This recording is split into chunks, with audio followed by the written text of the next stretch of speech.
नमस्कार बंधु।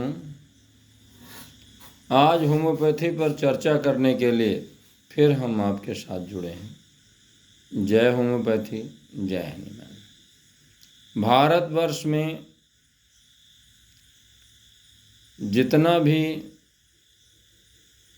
रोगों का प्रकरण है उन सब में होम्योपैथिक दवा का एक महत्वपूर्ण रोल है।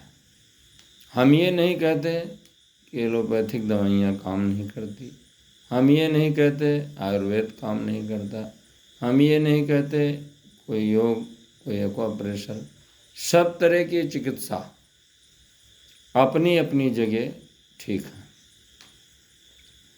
परंतु होम्योपैथी अपने आप में एक अलग चिकित्सा पद्धति है।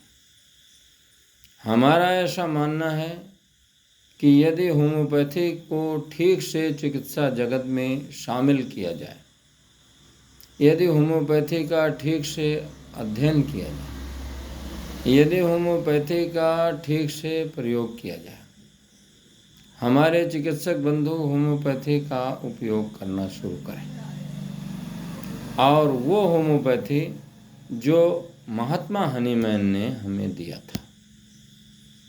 महात्मा हनीमैन ने जिस होम्योपैथी को हमें दिया है, यदि हम उस होम्योपैथी का इस्तेमाल सुचारू रूप से करें तो अपनी सोसाइटी को, अपने समाज को इस भयानक रोगों के जंगल से बहुत लाभ दिया जा सकता है। हम देखते हैं वर्तमान समय में सबसे ज़्यादा रोग जो आ रहे हैं वो आ रहे हैं एलर्जी के, वो आ रहे हैं ऑटो इम्यूनिटी के, वो आ रहे हैं ऐसे रोग, हाइपरटेंशन यानी high blood pressure, low blood pressure, hypotension, platelet घटना, बवासीर और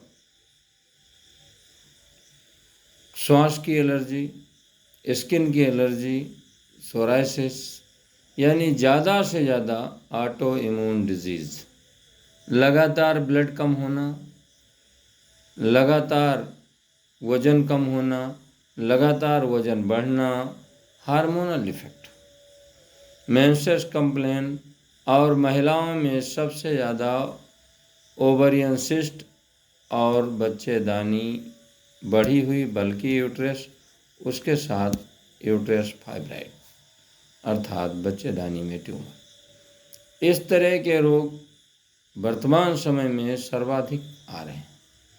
जिनको भी 4 दिन, 5 दिन, 8 दिन बुखार हुआ उनका प्लेटलेट डाउन हो जाता है। जिनको भी 1-2 बार मेंसेस लेट हुआ, जल्दी आया, उनका जांच कराया तो पीसीओडी, पीआईडी, इस तरह के केस, ओवरियन सिस्ट, इस तरह के केस तुरंत सामने आ जाते हैं। ये सब क्या है, क्यों है और क्या इसका होम्योपैथी में कोई रोल है?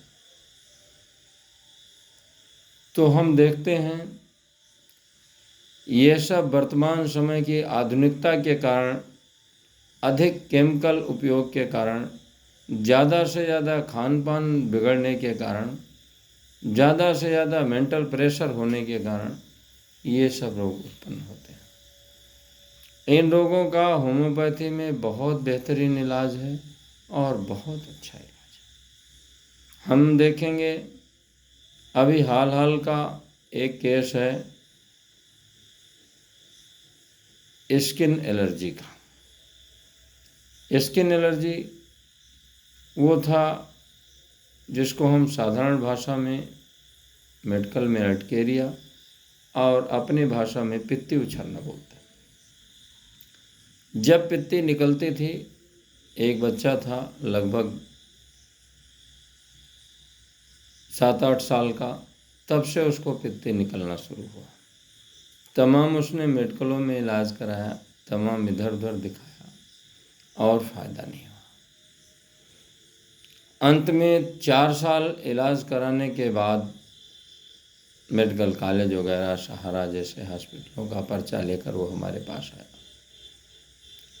पास आया।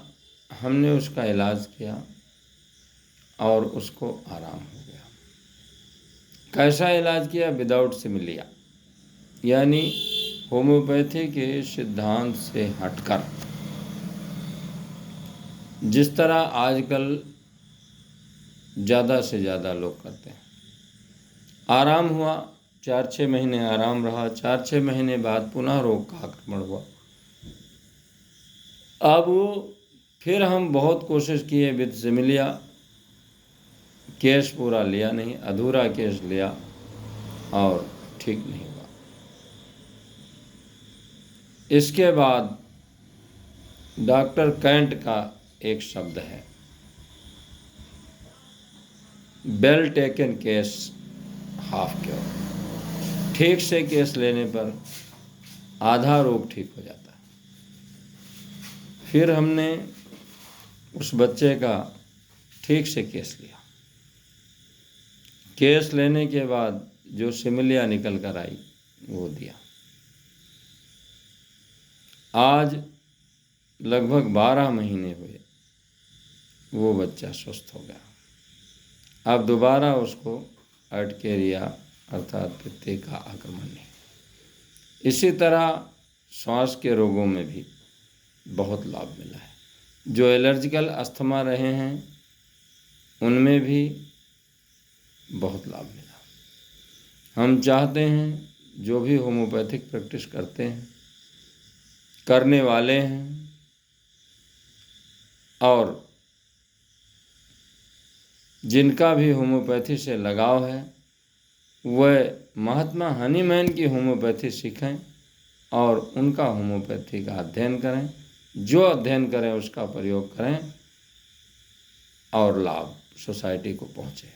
समाज को लाभ पहुँचाने के लिए रियल होम्योपैथी मोस्ट इम्पॉर्टेंट। इसलिए आपसे प्रार्थना है, सच्ची होम्योपैथी करें, महात्मा हनीमैन की होम्योपैथी करें और जन जन तक होम्योपैथी पहुँचे। हर व्यक्ति होम्योपैथी अपनाए। जय होम्योपैथी, जय हिंद।